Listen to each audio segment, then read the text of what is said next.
What's up, YouTube? Just out here in my backyard, sipping my green juice, the live, living, raw juice, the life water, the regenerating, detoxifying, alkalizing, most amazing liquid on the planet.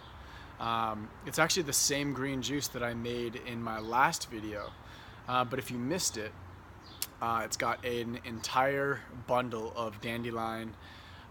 It's got an entire bundle of parsley, a bunch of cilantro, an entire bunch, 2 whole cucumbers, 3/4 of an apple because my son wanted to eat the other piece that I cut, a big slice, maybe 3.5, 4 inches of ginger, a 3-inch slice of turmeric, and 2 lemons, and that's it. Yeah, so it's actually really good. So cheers.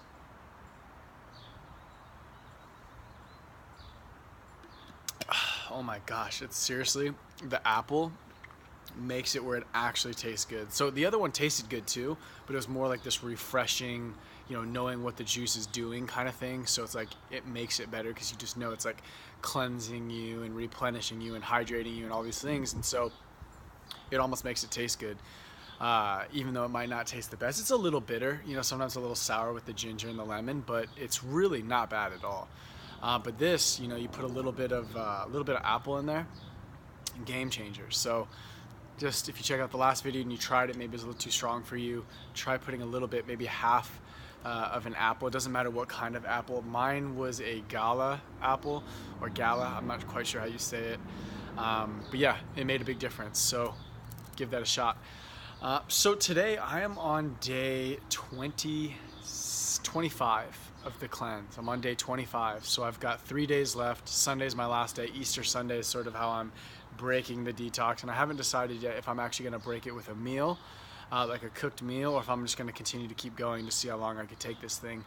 I think I'm going to want to break bread with the family and maybe eat some cooked vegan food, but we'll see. I'm going to totally play it by ear.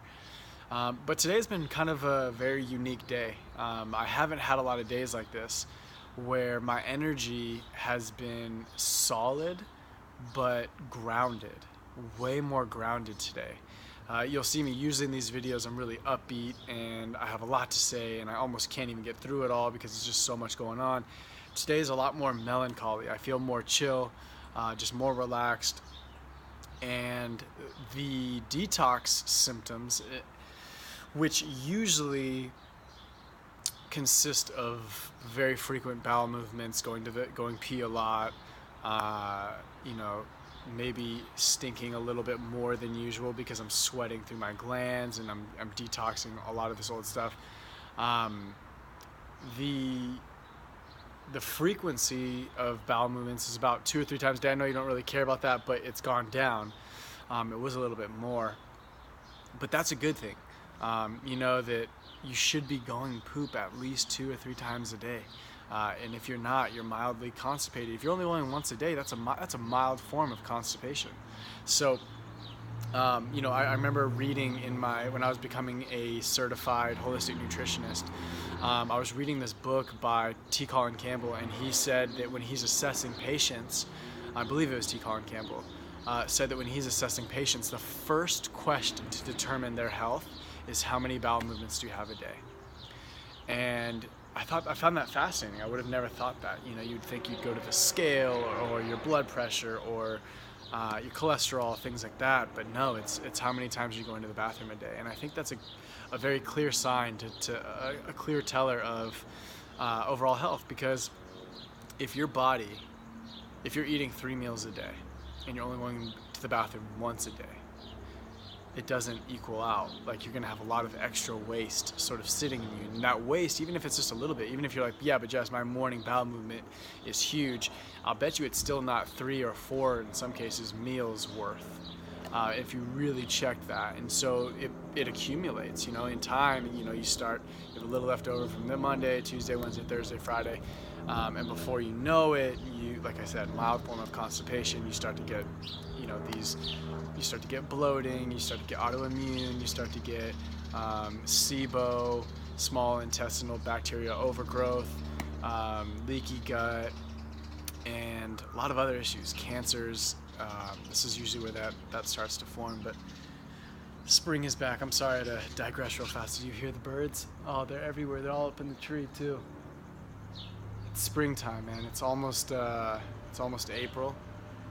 Can't wait. I love spring. So yeah, just check yourself. If you're not going to the bathroom, at least 2 times a day, up the fiber. Throw in a green juice. Throw in a celery juice in the morning, a green juice when you get home from work. I'm telling you, the drink of life. So, yeah, day 25. The check-in it's going well, and there is something about raw living foods. There's a big debate, right? Like between like plant-based or paleo, or the standard American diet and plant-based or vegan diets, and the difference even between plant-based and vegan. The one I'm most interested in and most fascinated with is the difference between plant-based and raw living foods. Raw living foods, right? In other words, eating food, picking foods, buying foods that are raw, uncooked, untampered with, unfiltered, unpasteurized, anything, just exactly how you would find them in nature. Obviously you can manipulate these a little bit, but for the most, in the sense of like blending and juicing. But it's 6:00 p.m. right now here in SoCal, and I haven't had a cooked food yet today. I got up at 6 a.m. So yeah, I've been up for 12 hours, and I've had zero cooked food, and I feel amazing. I feel so good, and I've noticed that at night, the only cooked food I've had over the last 25 days, really, let me think before I say this, but I believe the only cooked food I've had over the last 25 days are potatoes. But I've noticed that even though potatoes are super healthy, and I'm not sure about the science behind cooking them, what that does, but I know it tampers it, and I know it has to. If you just look at a cooked potato and a live potato, one looks dead, one looks alive. And the idea behind eating raw living foods is that the food is still alive, the food is fresh, it has all of its natural enzymes, it has all of its natural minerals, it has all of its natural nutrients and vitamins, and you name it. And then when you cook it, I know it still holds on to a lot of that nutrition, it holds on to a lot of those vitamins and those nutrients, but you can just tell some of its vibrancy is gone. Some of those enzymes, those natural digestive enzymes that allow your body to really thrive off the food that you eat are gone, and they're killed when we cook our food. And I'm just noticing that even if I don't decide to go fully raw living food diet, I think one of the big things that I'm gonna make, one of the biggest things I've learned from this protocol of this heavy metal detox and this liver detox that I've been doing by eating nothing but fruits and veggies, primarily raw, is just that's what I'm going to incorporate now, is just more raw meals, and maybe just making dinner the only meal a day that I will actually cook something, and making, and it's very simple, right? Like if you looked at my day, it starts with a green celery juice in the morning. No, it starts with lemon water, 32 ounces of lemon water, 20 ounces of celery juice, and then I have a bunch of fruit for breakfast, and then I make my smoothie for lunch, which is just everything's in the smoothie. I just put a lot of fruit in there, I put half of an avocado, more spinach than Popeye would eat, and or kale, or both. I'll put some dandelion greens, I'll put some kelp, I'll put whatever, right? And then I'll get home, and then I'll make another juice, which is either a green juice like this, sometimes, what is it, the citrus juice, sometimes I'll make a beet juice, whatever, right? Just another form of juice. And then that puts me in around 6:30, 7 o'clock, and I had nothing but raw food. So I think that's sort of the protocol I'm going to stick with from here on out, and I'll let you know how it goes, because this is crazy. This is crazy. The energy and just the vibrancy, the sleep quality, the mental clarity, a big thing I haven't even really talked about is my heart, man. My heart has just been open. My heart has been so open. Like, I'll be looking on Instagram, or I'll be looking, watching a show with my wife, and something emotional will come up, and I'll just cry, and I'll just feel it way deeper than I usually would. And I think the idea is, or what I'm thinking in my head is that the closer we are to nature, the more we feel. And that just makes sense to me. The closer we are to nature, the more we feel. We feel more connected to ourselves. We feel more connected to each other. We feel more connected to source.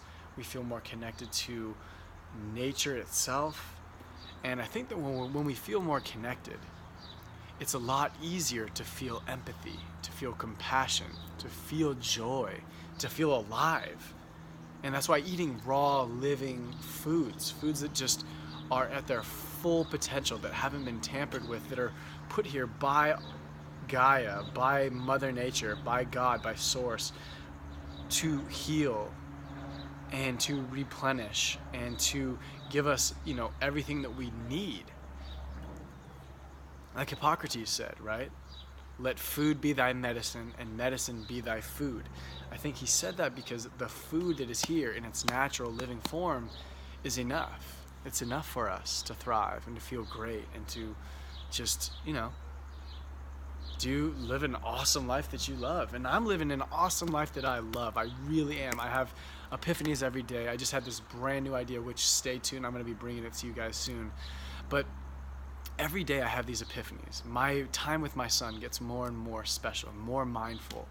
My time with my wife is just so beautiful. She's 6 months pregnant right now, and just being able to be here for her all the time and have these really deep talks and just feel for her, feel with her, is just something that I wouldn't trade for the world. And I'm noticing that the more close I get to nature, the more raw living foods I eat, the more plant-based I go, the more connected I feel to life. And I want to live a life that is all connected, that is just blissful, that is just always, high energy, high tempo. Let's go places, let's travel, let's go, let's do epic shit in the world, let's create, let's love, let's regenerate, and let's save the world, right? And all these things have come because of a plant-based diet, because I've incorporated this lifestyle into my being, and it's who I am, and I feel like myself for the first time. I mean, I don't know when I lost myself, but probably sometime around 5th or 6th grade, like where you sort of lose your authenticity and you start trying to blend in and fit in. And for the first time since maybe I'm 10 years old, it's been 21 years. And for the first time through diet, right? Like Srimati always says, nutrition is the portal to self-actualization. And I can see that, and I can feel it. My life is living proof of it. The deeper I dive into the real, raw living foods, the plant-based foods, the deeper I dive into my own connection, the deeper I dive into meditation, the deeper I dive into mindfulness, the deeper I dive into journaling, into reaching out and connecting with other like-minded people. And you know what else? Is the more clarity I get, man. The more clarity I get when something doesn't feel right and I'm forcing something, I'm doing something I don't want to do, the more clear it is. It's like obvious, like bing, like, hey man, this doesn't feel right. This feels out of alignment. I'm done with this, right? I like to do things that make me feel good, things that I feel fired up about. And I don't think there's anything wrong with that. I don't think there's anything wrong with that.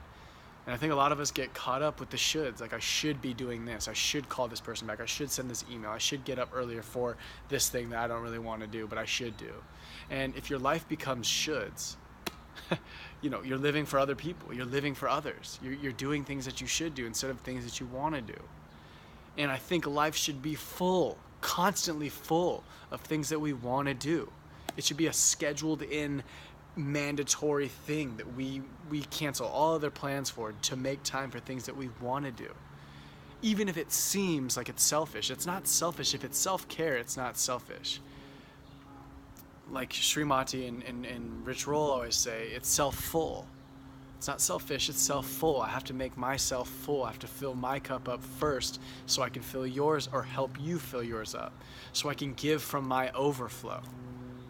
And all of this has come through my plant-based journey, right? It's that journey back to the natural state of everything, right? Our natural state of being is to live off of the land, to live off of Mother Nature, and live off of fruits and vegetables, herbs, spices, wild foods. This is what we're supposed to live off of. And when we get closer to that, we get closer to our core, I believe. And who we are in our core, a lot of us have lost that. I lost that. I've lost it for 20 years, for 2 decades I've lost that. And I'm working. I'm not working. I'm playing my way back to it. So I hope that this video helps you in some way, shape, or form. I always love coming to you guys, talking to you guys, and sort of giving you guys updates on my life and my situation. So I hope this helps. We'll talk to you guys soon. Maybe tomorrow. Who knows? Peace, love, and light.